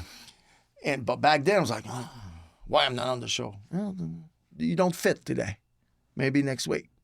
So, a lot of moving pieces. But Vince was really, I think, I have a special bond with Vince, I think, because he gave me a lot of chance. He was really nice to me. And he knew, because when I did the referee gig with him, Hogan, and The Rock, we did the special guest referee at No Way Out in Montreal. I was not under contract. I was still training. With The Rock's dad, Rocky Johnson, in Florida. And they were going to do a screw job to bring back the memory of Sean and Brett doing in Montreal once again, but doing that with Hogan. And someone brought the idea, we have a French-Canadian guy who's training to be a wrestler. So they brought me on the road for 2 weeks to train me as a referee. But everybody was mad at me. I was like, who's this motherfucker? He's going to wrestle him. He's going to referee a main event. He never refereed before. What's the deal? He's too big to be a referee. So they put me with Mike Chioda, the best referee they had, to teach me everything. And it's a hard job. You had a lot of moving pieces. You have an earpiece in your ear. You're talking to the backstage. How many minutes? So there was a lot of stuff to learn. You respected that role a lot more once you did it. So I started with that. So they put me in that position, and I started working with The Rock, Hogan, and Vince. That was my first angle. So for me, I was like, I'm in the main event. And after that, I did the run-in at WrestleMania. I was like, what's going to go from there? Yeah. I work with the top guys. I can go in Vince's office and eat filet mignon if I want. So I had a lot of heat that I did not know about from the other boys because I come in and I'm talking with the big man like, but for me, it was normal. I was like, that's normal. That's my life. It's always been that way. But no, Vince was a boss. He was an owner. What's good for business is going to do it. And I thought he was always fair with me. Yeah, that's good. That's good.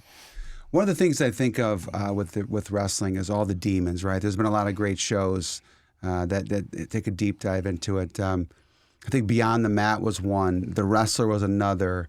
The Von Erichs. There's a couple good movies. I did not see it yet. I should watch it. It's great. When you look at opioid addiction, depression, steroid use, behind the curtains, like what is it like in that world? It's so funny because, I don't remember anybody dying from overdose of steroids. I don't remember one. But the problem with drugs, it's drug use, drug abuse. If you have a headache, you take 2 Tylenol, it might gonna help. Yeah. If you take 32, you're gonna die from liver failure after 3 days. So it's the same thing in why all the top pop stars die from that painkiller Demerol or whatever. How come they all die from it? How they end up there? Yeah. Who's the physician that says, yes, this guy needs 100 painkillers a day or needs to be he's in that much pain. He doesn't do any sports. He's a singer and he's in that much pain. We need to give him that much. So I think there's a problem with providing and what's the... Yeah. Do you know who's doing the opioids and the painkillers and the steroid? Do you know? Well, I remember when I started, there was a guy who used to come backstage with a brown bag in the Northeast. He was a doctor, but he looked disgusting. And I remember that's why he was back then, After that, you got a prescription, but the way United States works, you can have a prescription at Walgreens, one at CVS, one at Walmart. Have the same prescription filled 9 times. How did it make sense to me? They wouldn't In Canada, it's not like that. And thank God. And I realized that when I broke my neck, they give me a bunch of painkillers. And, Sly, you going to take those pills? I'm like, no. The guy bought it from me. I was like, what? No, I'll take it. I don't need it. So the thing is, if you cannot live with the pain, don't play the game, And pain sometimes is not physically, it's emotionally. You're not the one tonight. You're not going to be picked. You're not on Raw. So I'm not on Raw. What do I do? Fuck, I'm going to go eat the cookies at catering. I'm not going to be on TV. That's going to be my cheat day. Yeah. So now you're depressed. Now you drink. And now it's an emotional ride. And you have to be strong on that side too. That's why the guys who made it to the top and, some are just a talent, like Sean was messed up and recover after that. But you have to be strong between the heads. Like those new kids, it's NCAA. Now they get paid millions. They're 18 or 19. I'm glad they get paid, but I wish they could not touch it until they're 25. Give them a salary. Give them $500 or $1,000 a week, whatever they need. Give them a car so they're comfortable. But don't give the kid $5 million when he's 8. You're going to fuck him up. We've seen it. Don't know how to write a check for for anything, right? At that point, you give them a checkbook. They wouldn't even know how to use it. With that much money. I got a check in the mail. Story. I live in Tampa at the time. I got a check for 50-something thousand. I call my partners. Did you get a check? He said, yeah, that's from the video game. I was like, okay, what am I going to do with that? Am I going to put it in the bank? Get stock option for Apple? Or No, I went to get a car. I bought a brand new Corvette. I was like, yeah, this is going to look cool. Cash. Why not? Next week, I was going to get another 10,000 anyway. Yeah. So, when you're young and, you're not... First of all, if you're not 25, your brain is usually not finished to grow. You don't have the concept. You don't learn in school how to do a budget and how to fix shit in your house, how to invest in real estate, or you go with the flow. And usually the people around you in the beginning to help you with your new money, they're not the best advisors. They're just one part of it, So we all get, give me 10 and you're going to invest in this. And I did that too to a lot of people. Oh, yeah, no problem. Oh, yeah, I'm going to help you. Here we go. Let's sign it. Where's the money now, Yeah. But, I think it's an issue, and the people, get depressed, they get rich, they have availability, and they can get money buys everything. So a lot of people can handle that.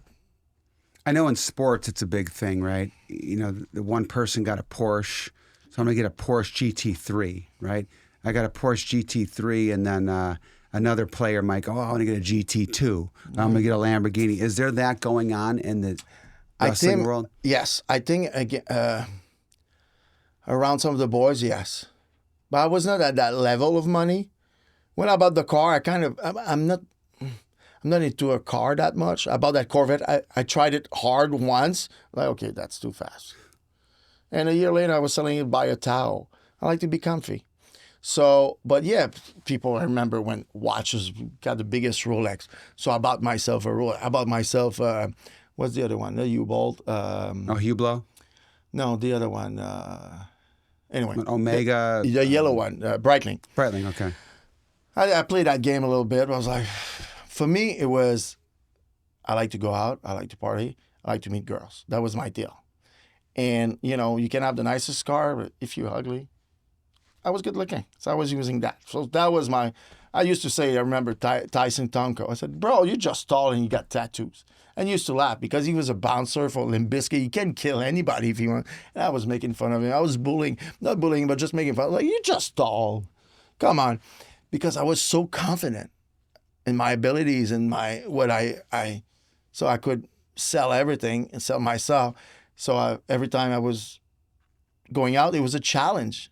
For me, it was, I need to meet someone, So I didn't need to get high. That was my high. You were high in convincing life. someone Yeah. to have fun with me. And it was fun. I enjoy it. I love it. A lot of those stories, man, I look back and I'm like, man, the Jimmy Superfly Snuka story, right? Accused for murdering his wife. Chris Benoit. I mean, that story is crazy. I mean, Chris was a friend. I was traveling with him at the time. Jake the Snake. Yeah. Crack, right? Chris Benoit, did you get the text from him that a lot of people got? No. And it was a random text. I was, Chris was like more the a day mentor. I think he killed his family. Yeah. He texted a bunch of people. I didn't get that text. I was close to Chris because when he was world champ, I was tag team champ, and we did a lot of going to a radio station, do promotion, go to a school, talk to the kids, that kind of stuff. Yeah. And he spoke French because he was raised in Montreal, just outside of Montreal. He's Canadian, but I didn't know he spoke French until I was beating him in the ring in Montreal for the belt. He was a tag team champion with Edge. Yeah. And I was kicking him in, and he told me in French, "Kick me harder, bitch." I was like, "You spoke French? Shut up." And he was really good to get the best out of you. Yeah. And he was such a hard worker. So he was probably the best worker I worked with. And what happened? But to be honest, and I told the story before, I've seen the darkness in his eye before. And it happened in Europe when he was fucked up on pills and drink. Some people, and I saw it. And I work in bars in my day, so I've seen it before, and I know what people can do. That's probably what happened. And yes, he had concussion and a million reasons in his brain, but the drugs and the mix of alcohol made it worse. And it's a depressor, and you go crazy. Like we were talking, you're in the woods by yourself for 10 days, you're going to start seeing things. Well, if you put alcohol and drugs all mixed together with bad trauma and maybe mental illness, you see stuff and it makes you do stuff, then, you shouldn't. And it was horrible because I knew the kid, I knew the wife. Was he a nice guy, Chris? I would give him my kids to take care of. He's such a nice guy. He's so smooth. I never heard him raise his voice to anybody. He was so generous and funny. He likes to laugh. He likes when we have stories. Yeah. And, hey, I got a pimple in my... He loves to pimple. I don't know why. Yeah. He was such a cool guy. And, he was the champ. So we look up to him. Yeah. When you see someone down that road, right, you saw that look in his eye, and then you seen what happened. Did you ever kind of wonder, like, I wonder if I could have just noticed that look and talked to him and said, hey, man, No. what's going on? No. No, because, especially because they were on that. First of all, when that happened, you see it. You don't realize at what extreme it can go. Yeah. Because it never happened before. It's easy for me to say after, oh, yes, I've seen it. But it's just because, I've been in fights and stuff, and I've seen what madness can do, and mixed with alcohol and drugs. You're just a different person, different animal. This is what happened, because that wasn't Chris. Chris would never do that. Chris brought his kids, play in the ring. He was the softest guy. Even in the ring, he was not stiff. He looked super rude, and he was so soft and so safe. Yeah. He took care of us. And do that, it's unimaginable, and it's brutal. So it was not him. It was something else.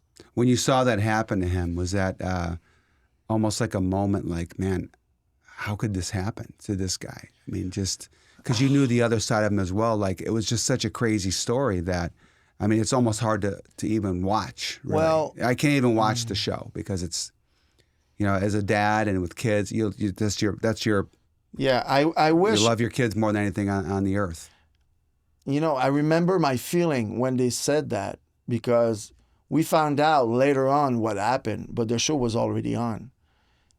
And I told Robin, we were all shocked. I was like, it doesn't surprise me, because I've seen darkness, and and it looked weird, but it not normal, but it felt like, yeah, I can see that. It's fucked up, because I used to go to the gym with him and eat and laugh, and he drink 1,000 cups of coffee a day, and weird to have that feeling with that. But he killed his family and then killed himself. Yeah, hung himself with a gym equipment machine. Horrible, but yeah, I said it. It's a tough life, and he was 120% every night, and your body at one point cannot take it anymore. Yeah. And the brain is a muscle. And if the brain is tired, or the brain has been overused for some reason, and now you mix it with other stuff, it can do dangerous things. Yeah. And we've seen it. All the stars. Elvis, Michael, what's the other guy the other day saying, it didn't die from 89 years old in his beds. No, 40, 42, 43, too much this, too much that. So it's so sad. I think it's just because they cannot handle the regular life or day to day. Yeah, and that was another one too. The story, The Greatest Night in Pop. And it talked about We Are the That was World, good. and it's a deep story I watched too. that thing 4 or 5 times. Man, it's great. And at the end, Lionel Richie made a comment about coming home. This is your home. It gives you the chills, man. One day you're going to come home and there's going to be no one there. Deep, man. Yeah. The house will still be there, Yeah. but the people won't be. And that's a deep story, man. That's like, again, it gives you the chills thinking about it, because it's the truth. When you're a kid and you have this room of all your loved ones, right? You're young, you're naive. You think that room is going to be the same room forever. But then you realize that, wow, this room is really thinning down. And I'm losing people, right? And you get older, and now you're the room. You're, your brothers, your sisters, your kids. That now you're the room, right? The connection. And it's just that evolving door, which is of life, which is tough. And at the age we get, you and me, we see that. Yeah. I had to go to a funeral a couple months ago. My buddy from high school, my good friend, we play hockey. Went to the bathroom, never got up. Yeah. It's crazy. And you're like, what the hell? And we do this too because all of our friends that are at these funerals, we talk to each other and we say, hey man, let's hang out, but not at a funeral, right? Yeah. And you just don't because you're so busy with life. Yeah. But it's a crazy thing. Yeah. And the thing is, and because you refer to that documentary that I love, and he's talking about it also. You remember when he put a sign at the door, leave your ego. That's outside? right. Because, you have all those mega stars, how they going to interact with each other, just, And that's one problem with the boys. And, you have such a life on the road and you come home and nobody understands what you just go through. The highs and lows, the drive, the find a tanning bed, the stupid stuff, but all the highs from the crowd and the pain and you go home and you have $2 and you have a wife you haven't seen you for 20 days. So what the guys in the 80s and the 70s and 90s live, it's totally different than what's happening now. Yeah. Now guys can take time off. They work 1 day a week. When I signed back with WWE, I negotiate my salary because I don't want to go back. I don't want to travel. And finally, I was with Kevin. Yeah, we give you what was that? Close to $150,000. I was working 1 day a week. I was like, that I make more money than when I was wrestling. 1 day a week. Yeah. They pay for the hotel. They pay for the food. They pay for the travel. I'm gonna work 1 day a week. I was like, this is insane. But that's what the boys now. They make so much money now, and they work Monday and one pay-per-view a month, or sometimes they even skip that. Does that ever So bother it's- you thinking about that? Like, I would look at baseball players. Okay, Yeah. I'll use baseball for example, right? Babe Ruth, what he made then, and Oh, what yeah. a baseball player today would make. I mean, regards of inflation Yeah. and everything else, they make so much more, right? Yeah. Wrestlers make so much more. Yes. UFC fighters make Yes. more. Football, every sport, everybody Yeah. makes more. Revenues. I mean, even now in college, kids are getting paid to go play football in college, which is, crazy. Does it ever bother you to think about what the money that the guys make today versus before? I was able to make money before wrestling and after wrestling. So money is a commodity.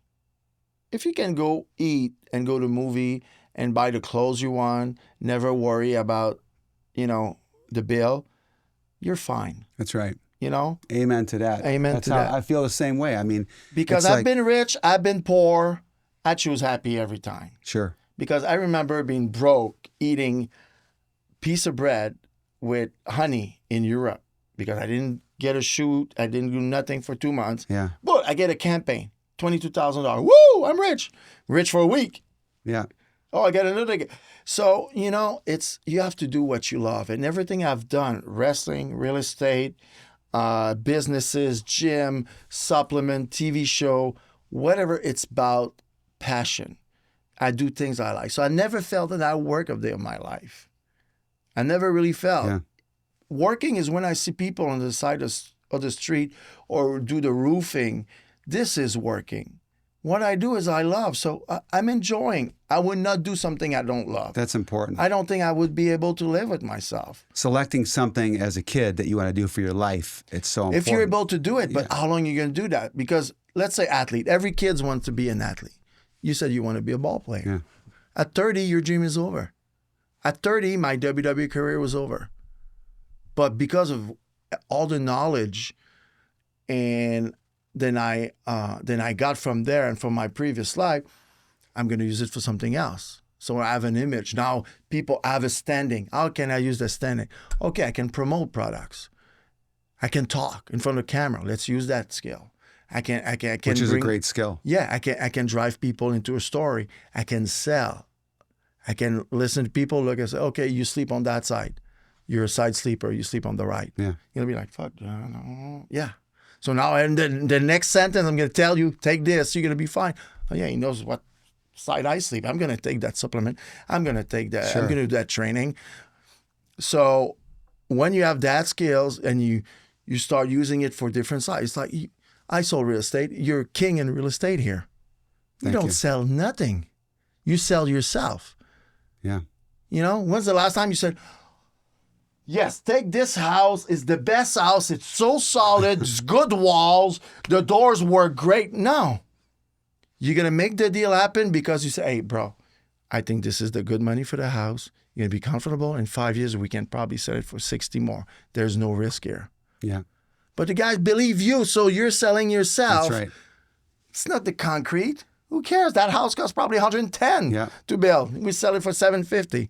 So it's all about you. So, and if you like something, you're going to be good at it. And you're going to find out about stuff. And you're going to find, remember what you, and I told that to everybody. Remember when I was looking for a house last year? I started looking for a house. Yeah. And every day we talk about real estate at the gym, and you said, Sly, one day you came up, you said, Sly, you have to steal one. You have to steal one. The market, wait, be patient. You're going to have to. And it fucking happened. And I stole one. You It did. really You did. stole one. Right place, right time. And I've been lucky enough in life, you know, to listen to people. And like I said to your kid, you know, I didn't really react when you said that. But I registered it and I understood it, and I have to wait for the right one. And I made offer that I was not sure, but I made offer, and really, really, when that one came, I was like, okay, that's mine. Yeah. That's the steal. That's good to hear that from you, because I didn't, you know, when you tell somebody something, you just tell them, right? The normal conversations that we would have, Yeah. and not think much of it. But I'm glad that you took it up on it, and you remember our conversation that day. But yeah, because I respect you, and I think you have the knowledge and you have the experience. You have a proof track record. Even I've only been here for 3 years.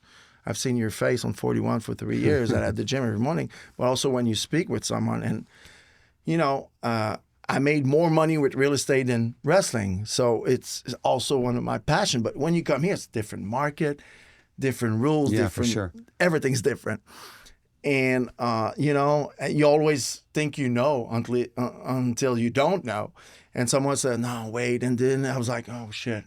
Okay, I'm too fast. And I was like, I don't want to miss the boat. And, you know, it resonated with me what you told me. Yeah. And I fucking did it. And when my wife, now we just put a bunch of money in the house and we look at a realtor and all that stuff, we cannot believe we got that house for that price. Even you asked me, right? And I the number I gave you was higher than you paid. Oh, yeah. But if you buy a house low enough, you can put money into it and actually improve the property. Yeah. And the market was never going to drop below what you bought it for. I mean, you would never even want to sell that property. You want to keep it forever because you just bought it at a good price. Yes, exactly. But you know, when you have that quality at something, then you're so good and you're proven. People believe in you, like you or like me, and some other extents, like whatever is wrestling, fitness, nutrition. Because all my years of experience, you can change life. You can. You know, you can, a guy who has $50 left in his bank account, he just put all his money in a house. It's a good deal, man. I'm telling you, you're going to make money. Just sit tight for 3-4 years. The rate's going to drop. Market's going to go back up. You're going to make a 200 and you change a guy's life. You just made 200 That's or right. 150. And we can do the same thing with people in fitness, with nutrition, with working out, inspiring 100%. people. A person comes back and say, hey, Sly, I'm 88 years old, but just want to tell you, because we work out together, my wife fell from her wheelchair, and it's the first time I was able to pick her up and put her back safely at 3 a.m. in the morning. Yeah, thanks to you. Boom. Yeah. That's my paycheck. Something about the chills, man. Yeah. So, you know, whatever gratify you. Yeah, I can go out there, have a wrestling match for $100 million. And it's always about what it makes you feel. I'm going to do it. Even if they pay Roman Reigns $1 million, or he wants to do it for the feeling, like Dwayne. He doesn't come back for money. He make $1 million a day. What is it? The chill, the feeling, the high you get from it. And because we're older and smarter, we can control it and really absorb it, you know? And that's right. And when you're younger, you're doing it for the paycheck, right? And when you're older, you do it because it gives you the chills on your body, and you love to do it, and that's where you want to be, right? Yeah.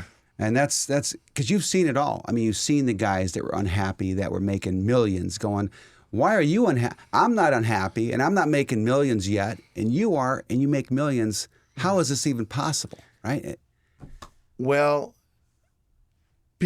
some people are never happy. Like my friend Rene, millionaire. His dad was really smart with money. His dad passed away a couple of months ago. Rene always have trouble with addiction. He's probably worth $50 million. And he's miserable, smoke, take pills. For me, it's on a minute. Why? That's the proof that money doesn't buy That's happiness. Right. Be high on life. Yeah. Give him a wrestling ring, give him an audience, he's going to be right back up. Yeah. But put him solo in his house, nothing to do, nothing. He was a bodybuilder, so he likes that. So some people cannot do it. So they have to find another way to get that high, and that's the problem. But you need to be passionate with so many things because, like I said earlier, no plan B. Sometimes it's got to be plan D and E and C, but if you keep working out on plan A, like, what was your first job out of college? I worked at Walgreens. Walgreens. Yeah. What'd you do? Fill the shelves, Fill the customer shelves, service. check people out. Yeah. So you work at Walgreens. All sorts of people come in with different attitude. One is sick, one is mad, I want to return. You start to learn about people, thought about reading people. Oh, this guy come, okay, he probably about that stuff we got last week, got so many returns. You start to understand. He has a demeanor. Okay, he's coming for this. Oh, I remember him about that thing. And now it helps you today, I'm sure, all those experiences with 100%. people. And you learn. If you're aware enough and like I said, listen and observe and take it in, you're going to use it for the rest of your life different, because we're not that old. But when I talk to young people, I'm so old because they don't know shit. And they think they know, but it's just time. Yeah. It takes time. I have 30 more years experience. Yeah, you're 25, you look phenomenal. You don't know shit about working out. I've been in shape for I'm 50, so for 35 years. Yeah. I've been 245 pounds. I know what it's to get big. I know what you need to do to stay big and stay strong and stay relevant. Now you're 25, you think you know, you have no idea. Don't give me advice. You don't know. You're 25. Your testosterone is naturally boost. You can eat pancakes and McDonald's. So with age, we're in our prime now. We are 100%. And, you know, look at yourself. Look at, maybe not your dad is a good experience. Look at your grandfather. When he was 50, we don't look the same. No. And we're different human being. And we look at our older selves. I mean, I look at my first podcast or my first client, you know, and it's probably like you watching your first wrestling match is probably hard to watch, right? Yes. And if you look at your younger self, you're so much different than you are today at 50, and you're in great shape and you look great, but you don't look like you're anywhere near 48 years old. But it's all about looking back at your older self and going, man, I thought I knew everything when I was 20, and I was so stupid. But that's why you succeed. You can reach height. Like, business-wise or in my wrestling career, I peaked when I was 25, 30. I didn't peak in life, but in that category, in professional wrestler, I peaked there. Can you imagine if my life was over and I'm retiring millionaire from 30 to 70? What I'm going to do? Yeah. I'm going to go crazy with myself. Right. So you need to find some other stuff that you love. You come commentator, you're going to do NFL, Sunday Live. You need to do something else because you were so good at something, now you're good at nothing. You need to find another passion. And sports brought me that. It's all about emotion. So I want to be close to people because that's how you get the emotion. Yeah. If I say or do something, that's why I do with my employees. I try to be a leader, bring them on board. Let's try to get this. It's not just about me now. It's about legacy. Your kid, I see your kids. It's so fucking beautiful. I have two daughters that I love to death. But, you know, I wish I would have passed my knowledge for sports and stuff to my girls. Now they're doing ballet. They're the best. And my daughter now starts singing. She raised her hand the other day. She said, I would like to sing that song in front of everybody. My wife looked at me. She's like, she got that from you. My wife hates that. So I was like, why did you do that? She's like, well, because I like the song and I would like to sing in front of everybody. I was scared, but I'm happy. I'm proud of myself doing it. I'm like, I would never say that at 7 when I was But, you know, they're different. They know so much more, and they have more Google. You know, they have a question. They don't ask Dad. They ask Google. Yeah. Google knows. ChatGPT knows more than your parents. Yeah. So, exactly. And, you know, they're so smart. But, you know, the thing is, we're going to be remembered now. It's not going to be your podcast. It's not going to be how many houses you sell. It's not going to be your Ferrari or Lamborghini. Your kids. How did he grow up? What he done? That's what it's all about. It's our legacy, you know? It's all about that legacy. Give the audience a little bit of, you know, words from the wise. On the what? Life. Oh, man. And I think a lot of it was really what you just said. You know what? Be just, empathy, generous. I believe in karma. So, you know, I've seen something on the web, you know, pay coffee for the next guy. And it's all cool, but it's all a trend, you know. Open the door for someone. Eric was sick yesterday. I'm sure nobody called him from the gym. the fireman, the fire department, I call him and say, how you doing? Are you alive? Do I need a black suit? Are you okay? Care for somebody one day. Call your family, call your mom, because at the end, it's all about blood and family. Yeah. Because all the fans going to stop cheering at one point. All your employees going to stop listening to you at point. Your business is going to close, or you're going to have to sell. You're going to have to be able to live with yourself and your surrounding. And I hear so many stories when I hear, oh yeah, my daughter, I don't talk to my daughters. Oh, I don't talk to my... I was like, this is horrible. That's all you got. My dad passed away when I was young. He never saw me wrestle. He drove me to those hockey crazy game and baseball outside of my county because I was too good for my little county. I had to go play outside. They did that. They didn't go on vacation to buy me the best equipment. They did all that. My dad never saw it. My mom did. I brought my mom. She met Hogan. She met The Rock. But he never saw it live. And my mom saw everything. My mom has all the newspaper. But at the end, it's all about family. Yeah. You know, you're looking for the reward. I want my kids to be proud of me. I don't care about the fans anymore or the people. I don't need that. You know, you say no, you never talk about your past. It's my past. It's part of my life, but it's not my life helped today. you, but it didn't make you who you are. It helped you make you who you are today. No, it's part of my life. Yeah. And that's great.